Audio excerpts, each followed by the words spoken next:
కృష్ణా జలాల పంపిణీలో ఏపీ తెలంగాణ మధ్య వివాదాలను పరిష్కరించేందుకు కేంద్ర జలవనరుల శాఖ అపెక్స్ కౌన్సిల్ సమావేశం జరగనుంది. ఎల్లుండి జరగనున్న ఈ సమావేశానికి రెండు రాష్ట్రాల ముఖ్యమంత్రులు, నీటిపారుదల శాఖ మంత్రులు, అధికారులు హాజరు కానున్నారు. అపెక్స్ సమావేశానికి హాజరు కానున్న సీఎం కేసీఆర్ అంతకంటే ముందు రాష్ట్ర గవర్నర్ను కలిసి చర్చించారు. కృష్ణా జలాల పంపిణీపై కత్తులు దూస్తున్నాయి తెలంగాణ, ఏపీ. ఓ దశలో రెండు రాష్ట్రాల పోలీసులు కొట్టుకునేదాకా వెళ్లింది పరిస్థితి. కృష్ణా జలాల పంపిణీకి విభజన చట్టంలో మేనేజ్మెంట్ బోర్డు ఏర్పాటు చేసిన సమస్య పరిష్కారం కాలేదు. ఇదిలా ఉండగానే కృష్ణానదిపై పాలమూరు, డిండి ఎత్తిపోతల పథకాన్ని ప్రారంభించింది తెలంగాణ సర్కార్. ఈ ప్రాజెక్టుకు అనుమతులు లేవని ఆళ్ల వెంకట గోపాలకృష్ణతో పాటు మరికొంతమంది రైతులు సుప్రీంకోర్టుని ఆశ్రయించారు. దీంతో రెండు రాష్ట్రాల మధ్య నీటి పంపిణీ జలజగడాన్ని పరిష్కరించాల్సిందిగా కేంద్ర జలవనరుల శాఖకు సూచించింది సుప్రీంకోర్టు.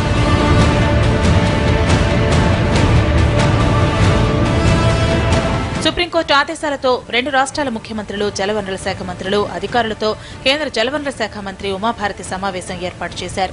21న ఢిల్లీలో ఈ సమావేశం జరగనుంది. కృష్ణానది మీద ప్రస్తుతం నిర్మాణం చేపట్టిన ప్రాజెక్టులు, నీటి పంపిణీ, రిజర్వాయర్లో నీటి నిల్వల వివరాలు, పట్టిసీమ నుంచి గోదావరి జలాల తరలింపు, ఇతర అంశాలపై సమావేశంలో చర్చించనున్నారు. ఏపీ ప్రభుత్వం శ్రీశైలంలో తప్పుడు లెక్కలు చూపించి పోతిరెడ్డిపాడు ద్వారా నీరు తరలించుకుపోతోందని టెలిమెట్రీ యంత్రాలు ఏర్పాటు చేసి నీటిని లెక్క కట్టాలని తెలంగాణ నీటిపారుదల శాఖ మంత్రి హరీష్ రావు ఇటీవల ఢిల్లీ పర్యటనలో ఉమాభారతికి ఫిర్యాదు చేశారు. పట్టిసీమ నుంచి గోదావరి నీటిని కృష్ణాకు తరలిస్తున్నందున కృష్ణా జలాల్లో తెలంగాణ వాటా ఇచ్చేలా ఏపీ సర్కారుపై ఒత్తిడి తేవాలని కోరారు.